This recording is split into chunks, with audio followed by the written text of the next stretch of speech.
If you are listening to this podcast, it means you're searching for someone who understands you, someone who gets you.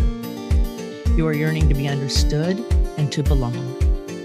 Welcome to the Someone Gets Me podcast, where we help smart, talented, and sensitive people navigate an often insensitive world. I am Dianne A Allen, your host.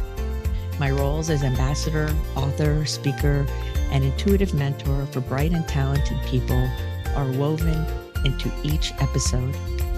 I have the experience and knowledge to educate and inspire, as I have been there and I understand your unique intensities, sensitivities, and challenges. Welcome.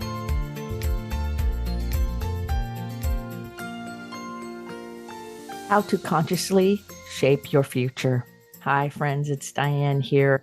And today we're going to talk about using your current thinking, behavior, and words to consciously and on purpose with intention shape your future. I mean, so many people come to me thinking that things just happen and we're the victim of the circumstances and things like that. And I want to share that there is a way to consciously shape your future. Now, do we always get our own way all the time? Absolutely not. Sometimes that's a big blessing, actually. But there are some things that we can do to affect the world, to impact our experience of our life, and to remind ourselves that life itself is self-correcting. Like I've been telling people for years and years and years that the universe is self-correcting. So if you start going down a path that's not meant for you or isn't good for you in some way, the universe, your gut, something will give you a hint, a clue. And as I say often, it's whisper, roar, or 2x4. That often people start realizing that if they make a decision that's not aligned with the highest good for them, that often they'll get warning or information coming through that tells them not such a good idea. So you've probably had it happen where you met somebody or you were going to do something and your inner self, that little voice inside your head goes, "Don't do it. Don't you dare. Don't you do it." And then you did it and you wish you didn't. Yeah. So we're going to talk about how to consciously shape your future with some intention and some focus so that those moments of regret are few and far between. We're not expecting anyone to be perfect at all of this, but we are expecting that we would grow along these lines. So one of the first things that I want to talk about is the use of affirmations in intention. And a lot of times people use the I am affirmations, and that's great. And you want to say everything in first person present tense. It's not I'm going to, or it will happen, because that keeps it in the future. It's I am. And that's really rooted in our groundedness, right? But try also realizing that if you pay attention to your body, that you are creating, so let's use love. I want love in my life, to feel love more fully from the people in my world, whatever kind of love that is, right? All of the kinds. And so the I am loved, or I am love itself, that's wonderful. And then you could also use an affirmation that says, I am creating love. I am creating the experience of enhanced love in my life, right? And then, or you could also raise your vibration a little higher and say something like, I am empowered to feel and be the love I'm meant to be, right?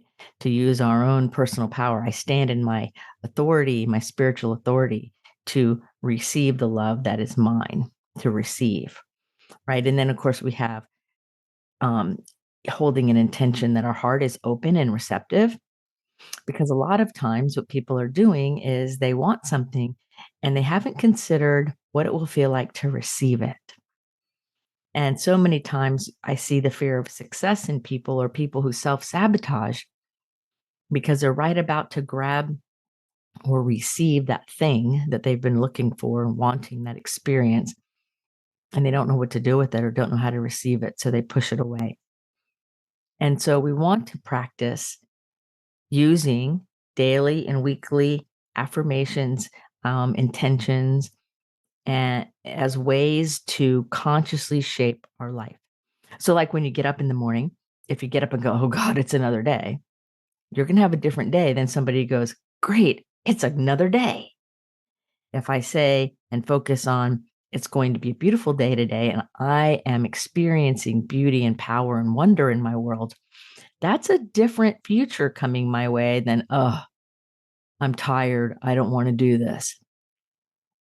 And we all have our days. It's about realizing that it's kind of like a numbers game, for everything we put out, we get 10 of it back. And so we want our numbers to go toward the side of where it is that we want our life to be. Like most of us want to have peace and love and happiness and joy. So watch your thinking. If you want to consciously shape your future, how you think matters. Now, I know you've probably heard this all over the place, but sometimes we get caught in our own little traps. A lot of the people I work with, and I find them in myself, where we have these little sayings that we say to ourselves that when we dissect it, it's really not our highest good. Like sometimes there's a judgment in there, or sometimes there's grief, or sometimes there's guilt in there, or worry, right? And so sometimes we overlay something that could be beautiful with a lower kind of not so exciting way to live, right? So we want to let ourselves be in command of what is going on by controlling what we're thinking and focusing on what is beautiful and good, capital G good, meaning spiritually good about the situation. And know that as we begin to use intention and use frames to change the way we think into something that's more empowering and more hopeful, that our world begins to change. So, like, I think it's Missouri, that's the show me state, right? Well, this is the opposite of that.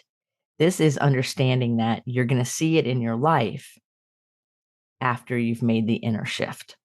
And sometimes it takes a little while. So if you've been going down the road of suffering and pain and fear and angst and grief for a long time, and you change your thinking tomorrow morning, by lunchtime, it's not going to be resolved. It takes a bit to get everybody aligned, your heart, your soul, your cells of your body aligned.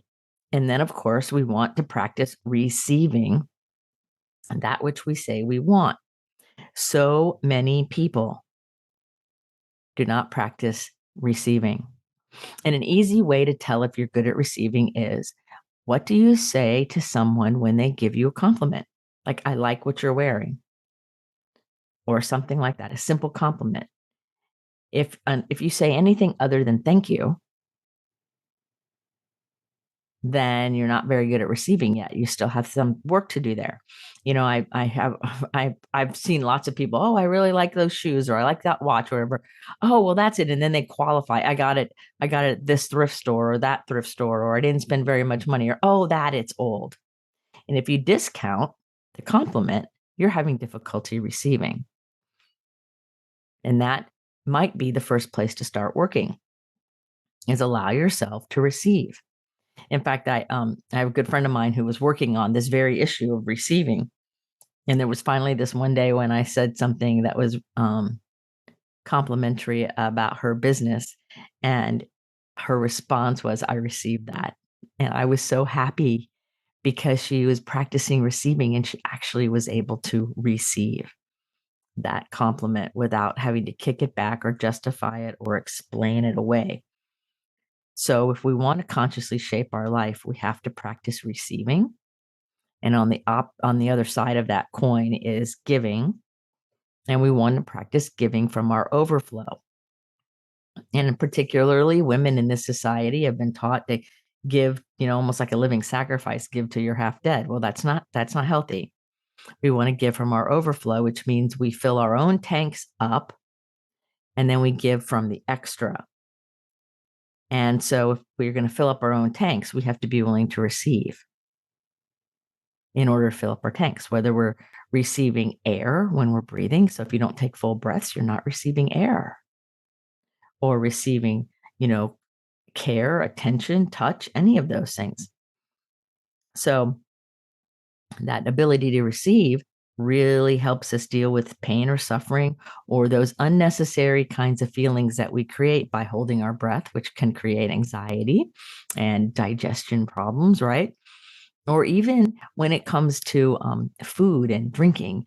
And sometimes people will say, well, I don't drink that much water, or I have to restrict all the food I eat. Well, you want to pay attention to what you're eating. You want to eat things that are healthy, and the intention, the affirmation, the manner in which you choose to alter your food or not makes all the difference in the world. Because if you're restricting in a controlling, which is fear-based kind of way, that's not nearly as effective as making healthier choices out of self-love and compassion, because now you're willing to receive, you're able to receive the nutrients and the nutrition and the benefit of the decisions you're making to change your diet or shift things around in a way that serves you better. Because, see, when we get stuck in this suffering, external kind of thing, looking at the world, we can sometimes get in that victim consciousness. And then if we stay there for too long, it's really easy to use that as our badge of honor, that this bad thing happened, or I've been suffering for XYZ for so long and fighting this battle. You hear all those words, how hard they are, and their hard end. And a much more effective way to shape our future that is not so arduous and difficult and warlike is to use compassion and softness and kindness. Think about water. Like drops of water, if you drop it on a rock, or even better on sand or something, you see the effect of those soft drops of water very quickly. And if it's a rock, because it's been hardened for a long time, it still impresses upon the rock. It's just a little slower because the rock is more dense. And so the words of fighting and pushing back really make it harder for us to receive. If you think about it, if you were standing in front of me and I pushed on you, what's your natural response? To push back. And so a more effective way to shape our future is to practice receiving by being kind and gentle and focused, right? The tagline for my company, Visions Applied, is there you go. See, I'm thinking ahead of myself. This is my thinking, my brain going a little too fast sometimes. The tagline is focused action, powerful results. Right. So when we have focused action, because it comes from a focused mind, our results become very powerful. So you want to listen to your life. If you're going to consciously shape your future, it requires listening to your life, listening to the feedback. Now, what I mean by listening is that deep listening, that listening with your heart, that part of you that reveals to you what you need to know as you need to know it. And so for me, I'll sit and meditate, or I'll just be quiet, or I'll walk through nature and I'll put my hand kind of over my sternum in the center of my chest, which is where the high heart is, energy, and feel like, how is this landing on me? How is this happening? What is going on? And deeply listening to the feel of my body in addition to what my brain might be thinking.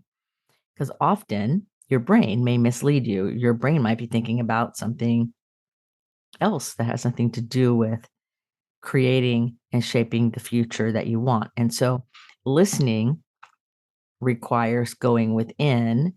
And so it sometimes helps to put your hand over your heart to go within and say, okay, what's happening in here?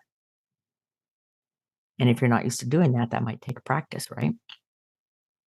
And so your heart, your inner self, reveals everything you need to know, helps you see and reveals everything you need to know.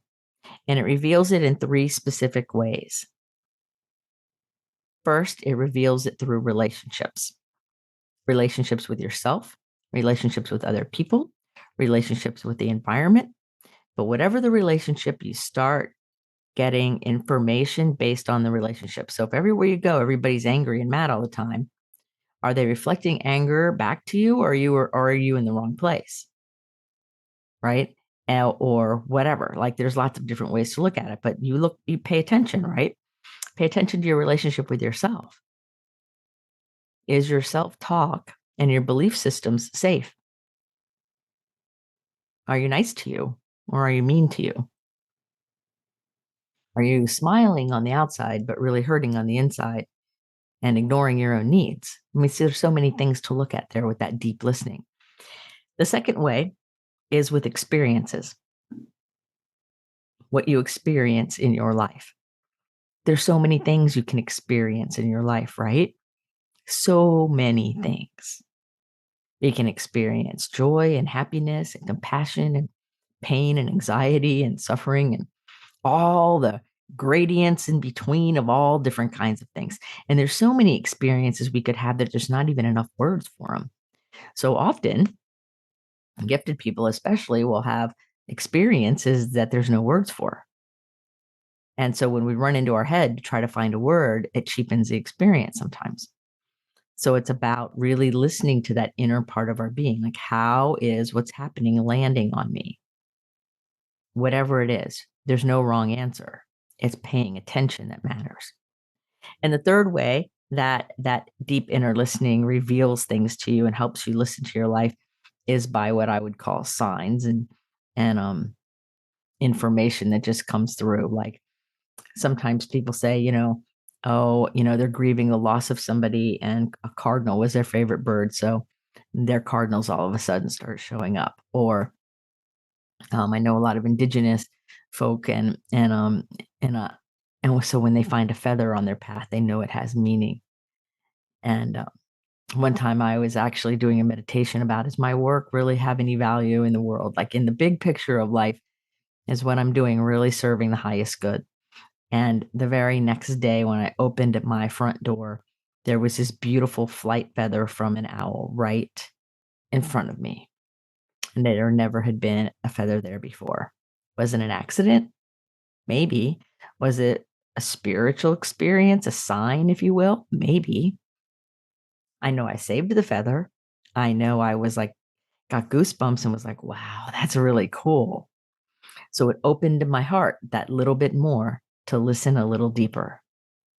So there's all kinds of signs we get there. Some people look for, consecutive numbers or double digit numbers on things. Or I know that I have a friend of mine who he says every time he meditates on a question, like within 24 hours, when he listens to music a lot, that some song will have some lyric that will answer the question or head him to the next step of his answer. And so there's all different kinds of ways that the world can work in your favor with synchronicity and help you see things when you're paying attention. When you're listening to your life and you're paying attention, you have the agency to consciously shape your future. And you can leave victimhood in the dust. Even though our culture wants people to be victims and stay stuck, you don't have to. You can, but you don't have to. So you look for signs, you look for information, you feel your heart, you check experiences out in the world, right? What happens? How are you experiencing things? And you look at all the different kinds of relationships that you have within yourself and with others and with the world at large, all different kinds of things. And so you want to begin to see the higher consciousness of the universe working in your life in all different kinds of ways. Maybe prayers being answered, maybe an intention you set happening, maybe you're driving along and all of a sudden you think you made a wrong turn, but you realize that the road you would have been on, you could have been in an accident or something could have happened. We all can relate to these things where when we really pay attention, we're always getting information that will help us, that will show us the way, that will support what we're doing. Because what's really true here is that your life is happening for you, not to you. So life is happening for you, for your benefit, for your welfare, for your joy, for your love, for your empowerment, for your agency, for your spiritual authority. It's happening for you. It's inviting you to step more fully into the essence of who you really are instead of playing small. There is nothing enlightened about playing small. So our life is happening for us, not to us. So when we look at anything and say, why is this happening to me? Which we all have done. We place ourselves in a kind of subservient victim kind of place. Now, that might be a place we start as we then start growing and healing and learn better. It's not about beating ourselves up. It's about awareness. It's about being clear with ourselves that when we stay in that, oh, it's happening to me, victim place, that we are cheating ourselves and cheating everyone around us out of the beauty of who we really are. Because when we play small, or as I often say, when you sit in the cheap seats, you don't have the impact and the satisfaction and the future that is available to you. Because we have free will and we have dominion, meaning that there's a law of natural consequences. You can choose to follow your heart's desire. You can continue to grow along spiritual lines and emotional lines and heal old wounds and take care of yourself better, all those things. You can do those things, and that will shape your future. And you could choose to be bitter and angry and act up and close yourself off and silo yourself, and you're shaping your future. So this is why I tell people not to judge themselves or judge the future, but realize, is what I'm thinking, is what I'm doing, is what I'm saying going to get me where I say I want to go? I ask myself that question all the time. Is what I'm about to do going to get me where I say I want to go? Is what I'm about to say going to get me where I say I want to go? Because so often we as humans will say one thing or do one thing, and it's contraindicated for what we say our goals are. And so it's important that when you listen to yourself, really, you become more aware. With that awareness, you have permission to be more honest within yourself. It's not about whether you're a liar or honest. It's about a deeper level of honesty, a deeper awareness, a deeper understanding that allows you to see what's happening in your life and then consciously choosing what you're doing or shifting or changing or whatever it might be. That's how you consciously shape your future. And because what was good for you a year ago, or maybe even last week or 10 years ago, may or may not still be appropriate today. And 90 days from now, 6 months from now, a year from now, you may need to have released some of the things that are working perfectly for you today because you've grown and evolved. This is why it's so important to listen to our lives, listen to what's going on, pay attention so that we can make good discernment and make powerful decisions for our life. Know that if you find yourself weary and fatigued from the inside out, and you empaths out there, and gifted people, especially empath people and intuitive people, the world's goofy sometimes. There's lots of negative news. There's lots of stuff going on. All of that stuff, we can feel it. So if we're fatigued and we're tired because of the story that the world is doing out there, we need to be able to say, okay, I hear that, I get it. Not take in that energy of it, though, to the best of our ability, and then to consciously shape our role in the situation, whether we're going to step into leadership, whether we're going to take an action, or whether we're going to do a certain, inner shift, whatever it is we're going to do. We need to be able to look at things from a perspective that says, what's the highest good for all concerned? What effect and impact can I have that will help direct things for the highest good of all concerned? Staying tired and, lethargic and withdrawing might not be in your best interest. It might be, but usually it's not. Usually if we intend to say, I'm going to go apart for a while and take a little retreat, and really get more clear, listen more deeply about where I'm going, that's different than walling off the whole world or being angry or having static up or, I call it conscious denial. Like, okay, if I don't look at it, it's not there. That is also shaping your future, but it's not very conscious. So realize that everything you think, everything you say, and everything you do is shaping your future. The choice is the consciousness with which you do it. So you can beat yourself up and push and be hard on yourself, and you will pay that price. You will also pay the price if you're kind and loving and generous with yourself. I know somebody who works out a lot and has been getting injured more and more because over pushing and overdoing it, and working out with people who are weight trainers, I think, and they, and pushing, and not really taking good care of his own body. And so here's what's happening: he's getting more and more damage, physical damage, pain and stuff. But his mind is saying, it doesn't matter. I don't care. I'm going to keep going.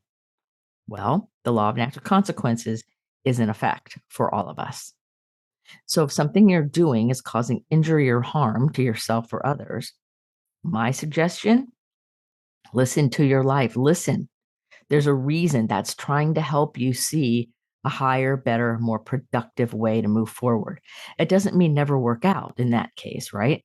It means maybe evaluate how and with whom and when, or your motive or intention. So if you're trying to work out, but you're really angry and you're doing it just to prove things, your muscles are going to be tight and rigid and not as receptive to the hydration you think you're getting and all of those things. That's different than working out intensely with love and compassion and openness, because your mind listens to everything you're thinking and hears your own voice and listens to it above all other voices.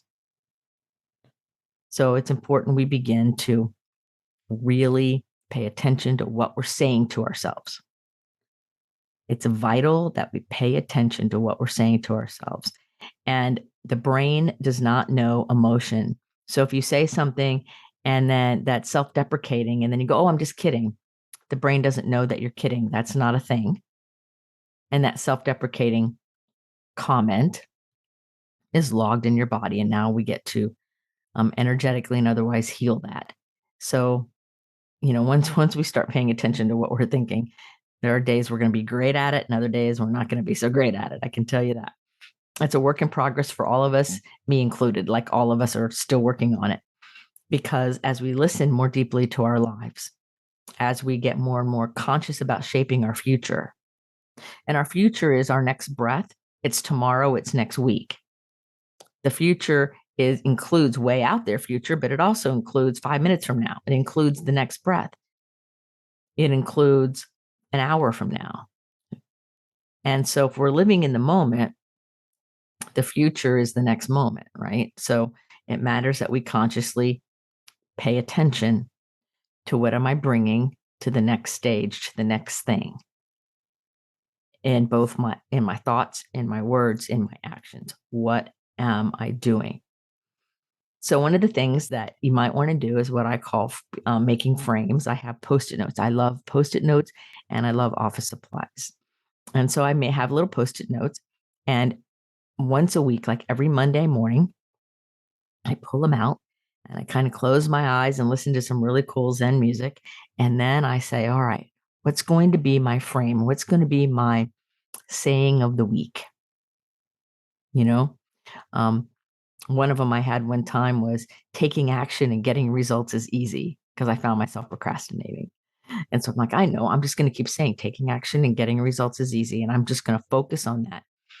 And I ended up having a lot more flow that week.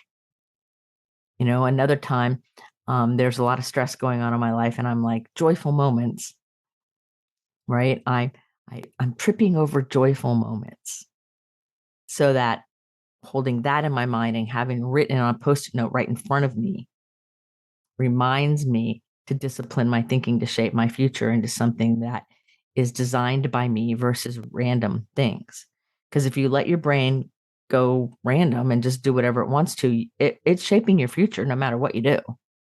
But do you want a random kind of haphazard experience in your future? Or do you want to have agency in a way that serves you, in a way that takes you toward where you say you want to go? That's the decision right there. Not if you're shaping your future or not, but are you doing it consciously or not? Because everyone is shaping their future. Are you paying attention to the law of natural consequences? Are you? And then are you speaking and thinking and acting accordingly? It starts with being willing to receive. Sometimes that stinging kind of feedback that pierces our blind spot where we have to really look at ourselves deep and it doesn't feel so good at first. Sometimes it takes that. Sometimes when you ask your heart, it will tell you you're off track and you will have to listen to it if you really want to be conscious.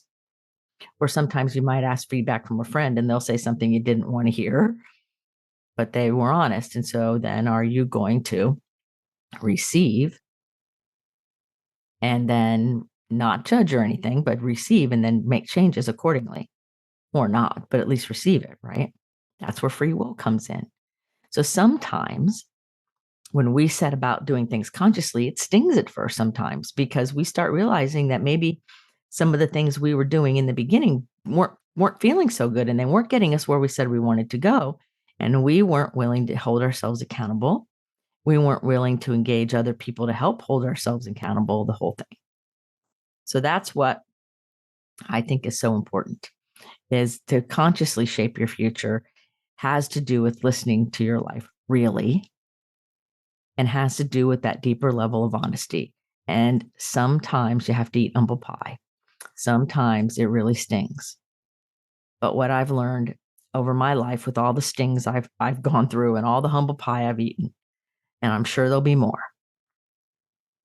What I have learned is that life is better every day, even on the days that feel kind of yucky. I still can train my brain to say, this is a beautiful day. I am so grateful to be alive, right?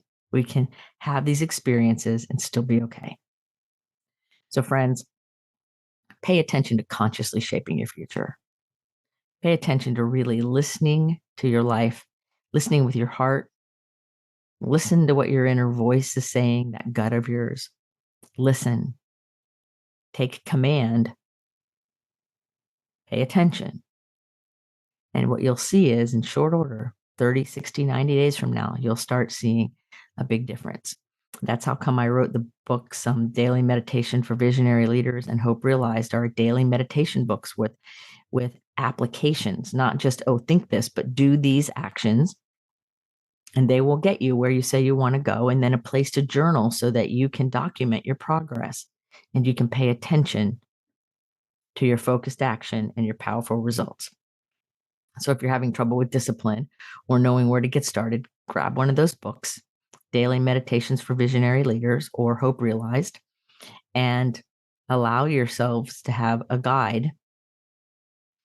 And then you will start seeing that with consistency and repetition and patterning, that it becomes friendly to your soul and friendly to your mind and your emotions. And you will look back in 90 days and go, whoa, this is what consciously shaping my future looks like. So remember that you're beautiful, you are lovable, and you are capable.